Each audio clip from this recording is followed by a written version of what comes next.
श्रीराम समर्थ. आपण ऐकत आहोत श्री श्रीराम महाराज रामदासी यांचे श्री ब्रह्मचैतन्य दासाचे आत्मकथन, अर्थात श्री सद्गुरू भक्ती साधनामृत, प्रकरण 50. नेमावरचे पूजनीय श्री ब्रह्मचारी विश्वनाथजी. सांप्रत काळाला अनुसरून भगवंतांच्या नामाशिवाय दुसरा श्रेष्ठ कोणताही मार्ग नाही. म्हणून सर्व संतांचे हे सांगणे आहे की आपला प्रत्येक क्षण त्याच्या नामामध्ये घालवा, म्हणजे तुम्हाला घर बसल्या भगवंत भेटेल. त्या दिव्य बालकांनी अर्थात सनक, सनंदन, सनातन आणि सनतकुमार यांनी सर्व विश्वाला आचारसंहिता या नर्मदेच्या नाभिस्थानावर सांगितले असल्याने हे नाभिस्थान नेमावर विश्वाचे गुरुस्थान आहे असे म्हणण्यास काहीच हरकत नाही. अहो, हे नाभिस्थान एक महान तीर्थ असून या ठिकाणी अनेक सिद्ध महापुरुषांचे वास्तव्य आहे. सिद्धनाथ मंदिराच्या जवळच्या एका टेकडीवर गायत्री उपासक विश्वनाथ ब्रह्मचारी महाराज म्हणून एक दिव्य विभूती राहत होती. हे ब्रह्मचारी महाराज अत्यंत कर्मकांडी असून तपस्वी होते. त्यांच्या चेहऱ्यावर सात्विकतेचे आध्यात्मिक तेज नेहमी झळकत असे. या महापुरुषाला भजन संगीताची आवड होती. एकतारी तंबोऱ्यावर श्री गुरुदेव दत्ताची सुंदर भजने गात असत. आमच्या स्वारीवर या साधूचे खूप प्रेम होते. यांच्याकडे आमची स्वारी त्यांच्या हयातीत 5-6 वेळा त्यांच्या दर्शनार्थ तसेच नर्मदा जयंतीस गेली होती. माझे प्रिय गुरुबंधू परमपूजनीय दत्तांना उर्फ अवधूतजी हे या महापुरुषाच्या सान्निध्यात काही काळ राहिले होते. त्याचप्रमाणे आमचे दुसरे एक गुरुबंधू परमपूजनीय घनश्याम गाडगीळ उर्फ जोशीजी महाराज हे ब्रह्मचारी महाराजांचे अत्यंत आवडते असून त्यांना ब्रह्मचारी महाराजांचा अनेक वर्षांपासून सहवास लाभला होता.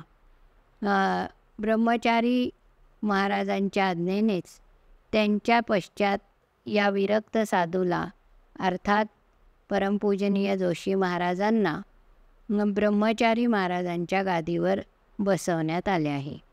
आमच्या स्वारीने इकडे सिद्धनाथ महादेवाचे दर्शन घेऊन ब्रह्मचारी आश्रमात त्या रात्री मुक्काम केला.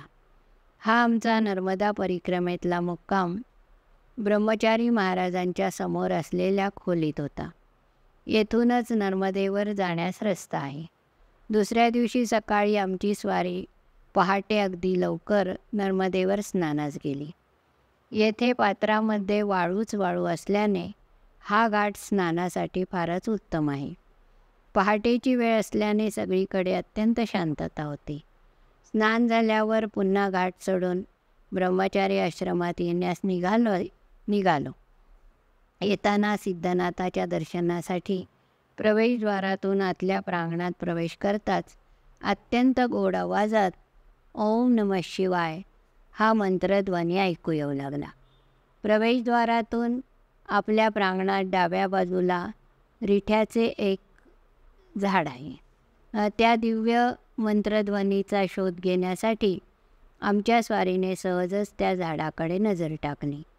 तर काय आश्चर्य, त्या झाडाच्या खाली एक धिप्पाड अशी साधूची स्वारी डोळे झाकून ओम नमः शिवाय या दिव्य मंत्राचा वैखरी वाणीने जप करत होती. त्या स्वारीच्या डोक्यावर जटांची चुंबळ बांधलेली असून ही स्वारी जमिनीपासून जवळजवळ 1.5 फूट अधांतरी होती. या स्वारीच्या देहामधून पांढरी शुभ्र अशी प्रकाश किरणे बाहेर पडलेली दिसत होती. या स्वारीच्या अंगातून चंदनाचा सुगंध येत असून तो आजूबाजूला त्या दिव्य प्रांगणात दरवळत होता. या साधू महापुरुषाची उंची अंदाजे 8 ते 9 फूट असावी. ते भव्य आणि दिव्य रूप पाहून आमच्या स्वारीला हे कोणीतरी दिव्य सिद्ध पुरुष आहेत याची खात्री पटली आणि मी लगेच त्यांना मनोभावाने शिरसाष्टांग नमस्कार घातला आणि हात जोडून त्यांच्यासमोर उभा राहिलो. त्या सिद्ध पुरुषाचा चेहरा नुकत्याच उगवत्या सूर्याप्रमाणे अत्यंत तेजस्वी दिसत होता. माझी नजर त्या सिद्ध पुरुषाच्या चेहऱ्यावर एकसारखी खेळून राहिलेली होती. एवढ्यात इतर भाविक मंडळी नर्मदेवर स्नान करून सिद्धनाथ मंदिरात दर्शनासाठी आली. ती मंडळी येताच या दिव्य महापुरुषाची स्वारी तिथल्या तिथेच अंतर्धान पावली. नंतर आमची स्वारी सिद्धनाथच्या मंदिरात दर्शनार्थ गाभाऱ्यात गेली. भाविक मंडळी ओम नमः शिवाय म्हणत शिवशंकराला पाणी वाहत होती. आमच्या स्वारीने कमंडलोतले पाणी सिद्धनाथावर वाहिले आणि शिवपिंडीवर मस्तक ठेवून नमस्कार केला. हे सर्व करत असताना त्या दिव्य सिद्ध महापुरुषाची सगुण मूर्ती डोळ्यासमोर एकसारखी दिसत होती. हे सिद्ध महापुरुष कोण असावेत असे मला राहून राहून वाटत होते. नंतर आमची स्वारी शिवमंदिरातून पुन्हा ब्रह्मचारी आश्रमात येऊन हजर झाली. नंतर आश्रमातल्या तळघरात जाऊन अर्धपद्मासन घालून अगदी शांत बसून राहिलो. ओठ हलवून अगदी उपांशुवाणीने म्हणजे शब्दोच्चार न करता श्रींना म्हणालो, हे ब्रह्मांड नायका, तुझी लीला तर्क्य आहे. हे सद्गुरुनाथा, हे सर्व ब्रह्मांड तुझ्याच अनेक विविध रूपांनी व्यापलेले आहे. हे माझ्या मनमोहना प्राणनाथा, आज पहाटे त्या दिव्यसिद्ध पुरुषाचे आपणच रूप धारण केले होते, कारण आपणच या सर्व ब्रह्मांडामध्ये व्यापून आहात. हे सद्गुरुनाथा, तुझ्या स्मरणामध्येच ब्रह्मानंद साठवलेला आहे. हे दयावंता, तुझी माझ्यावर अनंत कृपा आहे. तुझ्या दयेला सीमाच नाही. हे नामयोग्या, जेथे तुझे नामस्मरण चालते त्या ठिकाणी ज्याप्रमाणे गुळाला मुंगळे चिकटून राहतात त्याप्रमाणे तू चिकटून राहतो. याप्रमाणे आमची स्वारी श्रींना आपल्या मनश्चक्षुसमोर आणून श्रींशी प्रेमसंभाषण करीत होती. माझे अंतःकरणातले प्रेम श्रींच्या अंतःकरणाला जाऊन भिडले आणि श्रींचा प्रतिसाद म्हणून कानावर पुढील गोड शब्द आले, बाळ चल उठ. आता आपल्याला पुढे प्रस्थान करायचे आहे. हे माझ्या प्राणप्रिय श्रींचे अमृत वाक्य ऐकून आमची स्वारी त्या दिव्य तळघरातून वर आली. परमपूजनीय घनश्याम महाराजांचे दर्शन घेऊन पुढच्या प्रवासासाठी प्रस्थान करती झाली. नर्मदेच्या काठाकाठाने चालत असताना ती सिद्ध महापुरुषाची स्वारी अधूनमधून डोळ्यासमोर येत होती. माझी श्रींची स्वारी संपूर्ण ब्रह्मांडामध्ये व्यापून असल्याने त्यांच्याशिवाय दुसरी स्वारी ब्रह्मांडामध्ये असणे शक्यच नाही. माझ्या सद्गुरुदेवांना ब्रह्मांड नायक म्हणूनच ओळखले जाते. अहो, माझ्या श्रींची स्वारी साक्षात परब्रह्म असल्याने ती सर्वव्यापी आणि शाश्वत आहे. या ब्रह्मांडामध्ये प्रत्येक घटना माझ्या श्रींच्याच सत्तेने चालत असते. अहो, माझ्या या सद्गुरुदेवांनाच जगदीश, परमेश्वर, परब्रह्म, ब्रह्मचैतन्य, ब्रह्मानंद, आनंदसागर, श्रीराम प्रभू, ब्रह्मांड नायक इत्यादी नावांनी ओळखले जाते. सर्वांच्या हृदयामध्ये बसणारे जे चैतन्य आहे त्याच चैतन्याला ब्रह्मचैतन्य असे म्हणतात. अहो, हे चैतन्य केवळ प्राण्याच्या देहाच्या हृदयातच केवळ वसलेले नसून सर्व ब्रह्मांडामध्ये अर्थात जळी, काष्टी, पाषाणी इत्यादी सर्व ठिकाणी अगदी भरगच्च भरलेले आहे. अहो, याच ब्रह्मचैतन्याला अंतरात्मा असेही म्हटले आहे, कारण तो सर्वांच्या अंतरामध्ये विराजमान आहे. अहो, माझी गुरुमाऊलीच पशु, पक्षी, नर, वानर इत्यादी सर्वांच्या हृदयात विराजमान आहे. माझी श्रींची स्वारी सर्वांच्या हृदयात बसून सर्वांचे देहरथ चालवित असते. माझ्या हृदयात बसून माझी सद्गुरुमाऊलीच अनेक दिव्य लीला खेळते. या जगाचे धारण पोषण श्रींची स्वारी करीत असते. श्रींच्या सत्तेने सर्व सृष्टी चालत असते. जगाच्या घटनेमध्ये आढळणाऱ्या अद्भुत घटना माझ्या प्राणप्रिय श्रींच्याच दिव्य लीलेने घडत असतात. अहो, चंद्र, सूर्य, तारांगणे, नद्या, सर्व देवता, माझ्या श्रींच्याच आज्ञेने आपापले कार्य करीत असतात. श्रींचीच इच्छा म्हणून चंद्र सूर्य उगवतात. श्रींचीच इच्छा म्हणून नद्या खळखळ वाहतात. श्रींचीच इच्छा म्हणून समुद्र आपले गांभीर्य सांभाळून आहे. श्रींचीच इच्छा म्हणून तारांगणे नभोमंडळात वास्तव्य करतात. अहो, श्रींचीच इच्छा म्हणून आमची स्वारी जन्मास आली. श्रींची जशी इच्छा असेल तसेच आमच्या स्वारीकडून देहाची हालचाल होत असते. अहो, मी माझे आता काहीच शिल्लक राहिले नाही. जे काही आहे नाही ते सर्व काही श्रीच आहेत. अहो वाचक मंडळी, तुमचे सद्गुरुदेव कोणीही असोत, त्या सद्गुरूंच्या ठिकाणी दिव्य भावना ठेवूनच त्यांची उपासना करा. अहो, शिष्याला सद्गुरू हेच परब्रह्म असते. जो आपल्या सद्गुरुदेवावर अनन्य निष्ठा ठेवत नाही तो शिष्य नरक कुंडामध्ये जाऊन नरक क्रीडा करतो. शिष्याने आपल्या सद्गुरूंच्याबद्दल कधीही विकल्प आणू नये. जो शिष्य आपल्या सद्गुरूंबद्दल निंदा करतो तो शिष्य कुत्र्यापेक्षाही हलक्या योनीत जातो आणि अनेक घाणेरड्या पदार्थांचे स्वाद घेतो. अहो मंडळी, सावध व्हा. आपले आयुष्य अगदीच क्षणभंगूर आहे. आपले चित्त सद्गुरूंच्या दिव्य भक्तीने शुद्ध करा. अजूनही काही बिघडले नाही. आपल्याकडून सद्गुरूंच्या प्रती काही अपराध झाले असतील तर आपला अभिमान सोडून सद्गुरूंजवळ क्षमेची भीक मागा. असो, आमची स्वारी इकडे नर्मदेच्या किनाऱ्याने वाटचाल करीत करीत अनेक घाटांना भेट देत देत बुधनी या घाटावर येऊन पोहोचली. वाचक मंडळी, येथे प्रत्येक घाटाचे तसेच प्रत्येक विश्रांतीच्या ठिकाणचे वर्णन केले नाही.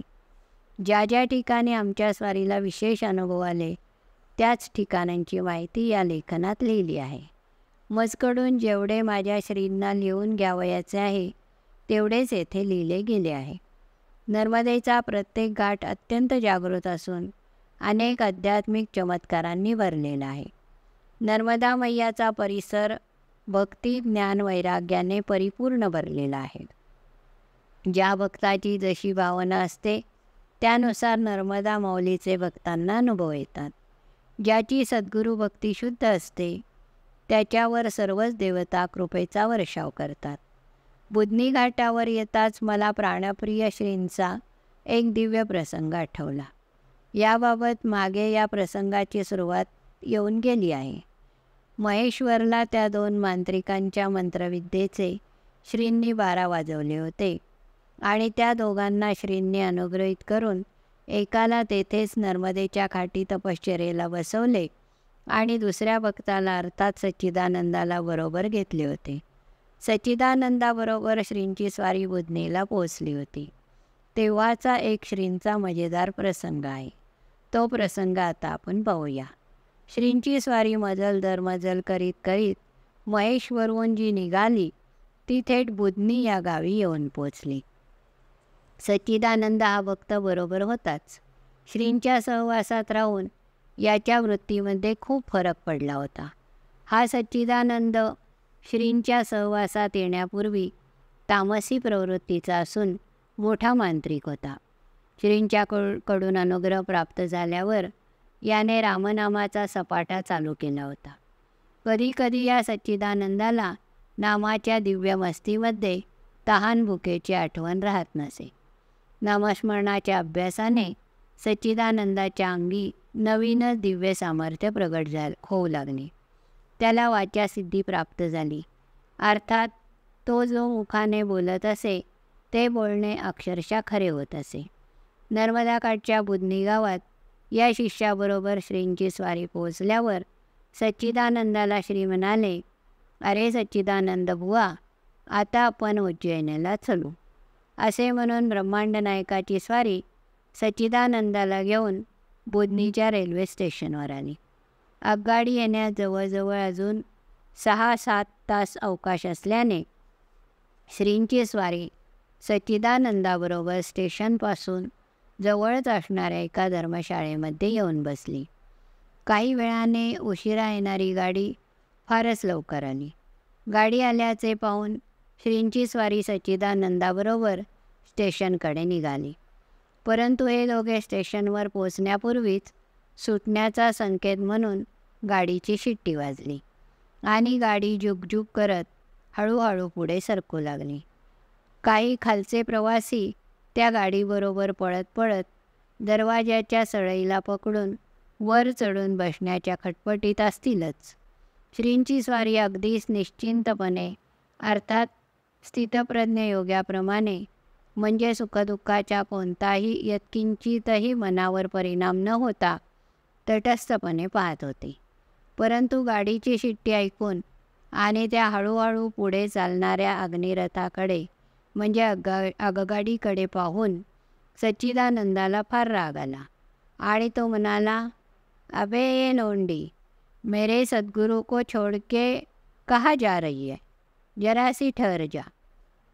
अहो मंडळी, त्या सच्चिदानंदाच्या तोंडचे हे वाक्य बाहेर पडताच तो भला मोठा अग्निरथ जेथल्या तेथेच थांबला. वा, काय या सच्चिदानंदाचे सामर्थ्य! अग्निरथाच्या सारथ्याने तसेच त्यांच्या सहचाऱ्यांनी, गार्ड वगैरे लोकांनी गाडी सुरू करण्याचा खूप प्रयत्न केला, परंतु काही केल्या गाडी जागेवरून किंचितही हलेना.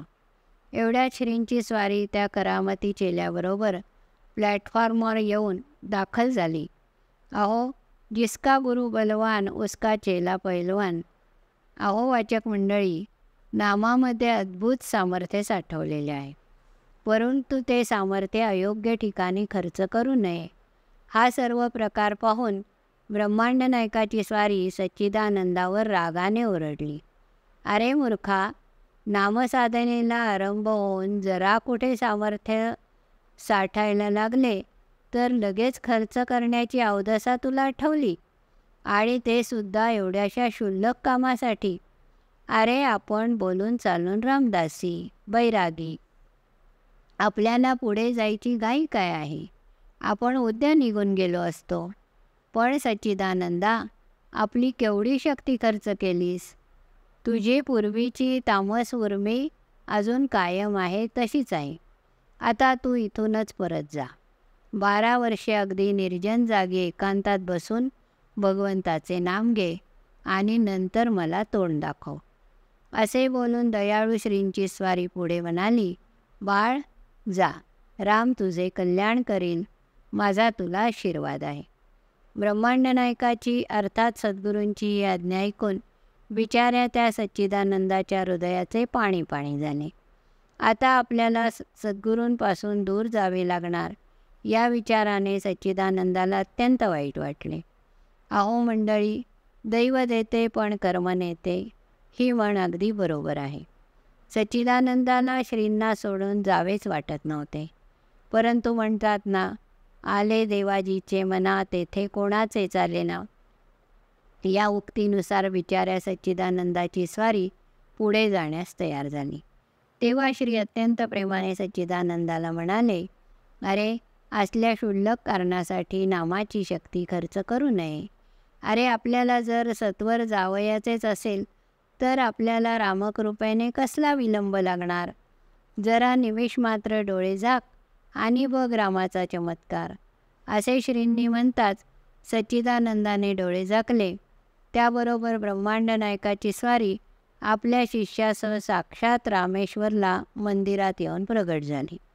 पुन्हा डोळे उघडण्याचा श्रींचा आदेश होताच सच्चिदानंदाने डोळे उघडून समोर पाहताच काय चमत्कार! आपण नर्मदा काठच्या बुधनी स्टेशनावर नसून समुद्राच्या काठी रामेश्वरच्या मंदिरात शंकरासमोर उभे आहोत.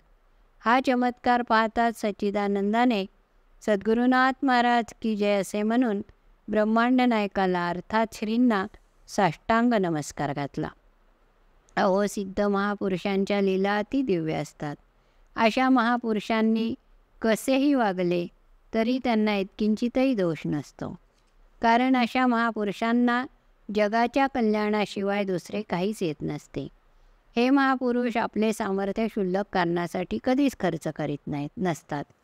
हे सिद्ध महापुरुष साक्षात पूर्णावस्थेला पोहोचलेले असल्याने त्यांचे सामर्थ्य खर्च करून देखील यत्किंचितही खर्च होत नसते.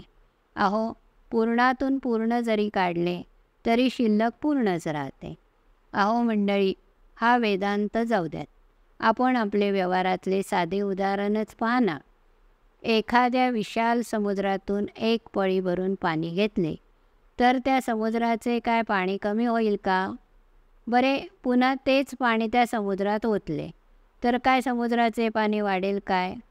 अहो, सिद्ध महापुरुषांचे लीला अतर्क्य असतात. साधकांनी जर सिद्धाप्रमाणे सिद्धीचे उपयोग सुरू केले तर साधक आपल्या मिळवलेल्या सिद्धीपासून भ्रष्ट पावेल. अर्थात त्या सिद्धी त्याला अधोगतीला नेऊन सोडतील. आपला शिष्य अजून कच्चा आहे हे पाहूनच श्रींनी सच्चिदानंद शिष्याला नामसाधनेसाठी दूर जंगलात जाऊन 12 वर्षे साधना करण्याची कठोर आज्ञा केली. खरोखरच सद्गुरूंच्या कठोरतेमध्येच शिष्याची उन्नती असते. आपला शिष्य अध्यात्मविद्येत चांगला तयार व्हावा म्हणूनच सद्गुरू श्रींची स्वारी काही वेळा कठोर वागल्याची दिसते. अहो, आपल्या मुलाला खरूच झालेली असताना मुलाच्या हट्टामुळे त्याला गुळाचा खडा देणाऱ्या आईला दयाळू म्हणता येईल का? उलट पक्षी अशा मुलाला वेळप्रसंगी थोबाडीत देणाऱ्या आईलाच दयाळू म्हणता येईल. अहो, या लौकिक आयांपेक्षा सद्गुरू आई अत्यंत श्रेष्ठ असते.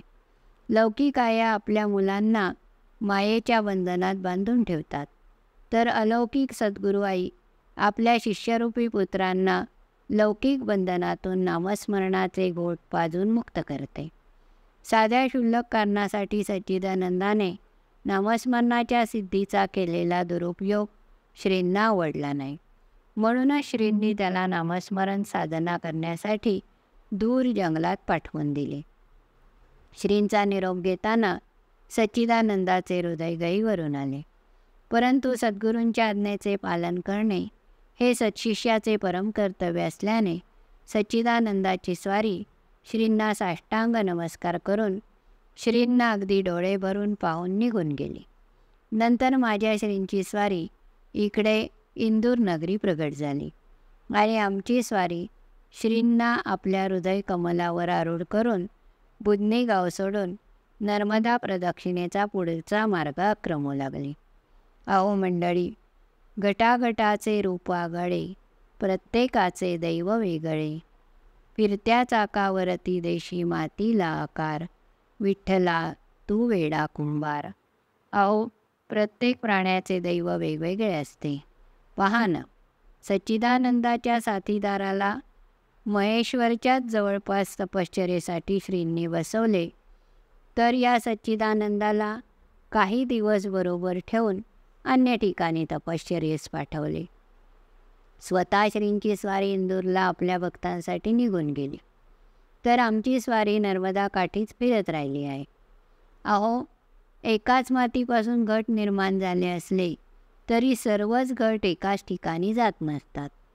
काही गट यज्ञमंडपात जातात, तर काही गट दारूच्या बट्टीवर बसलेले दिसतात. काही गटांमध्ये पिण्याचे पाणी भरलेले असते, तर काही गटांमध्ये ताडी नावाचे मादक द्रव्य भरलेले असते.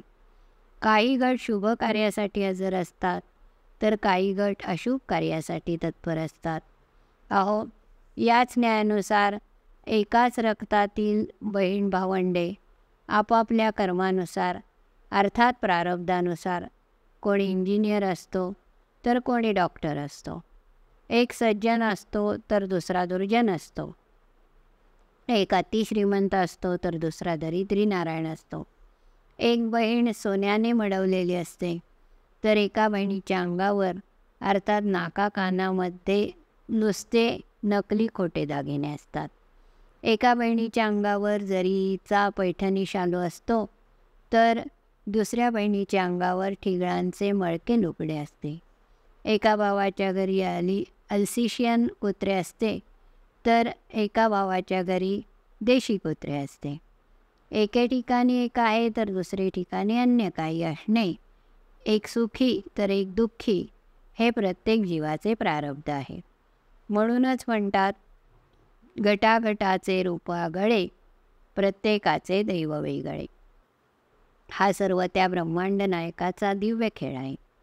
या सर्व दिव्य खेळाचे रहस्य ब्रह्मादिकांनाही आकलन होत नाही, तर सामान्य मानवाला कसे आकलन होईल? जरी सर्व संतांची आंतरिक स्थिती एक असली तरी त्यांची बहिरंगाची स्थिती त्यांच्या प्रारब्धानुसारच असते. गुरु शिष्य जरी बाहेरून वेगळे दिसत असले तरी ते आतून मात्र एकच असतात. जो शिष्य आपल्या सद्गुरूंना अनन्य शरण आलेला असतो तो शिष्यच पुढे कालांतराने ब्रह्मस्वरूपात विलीन होतो.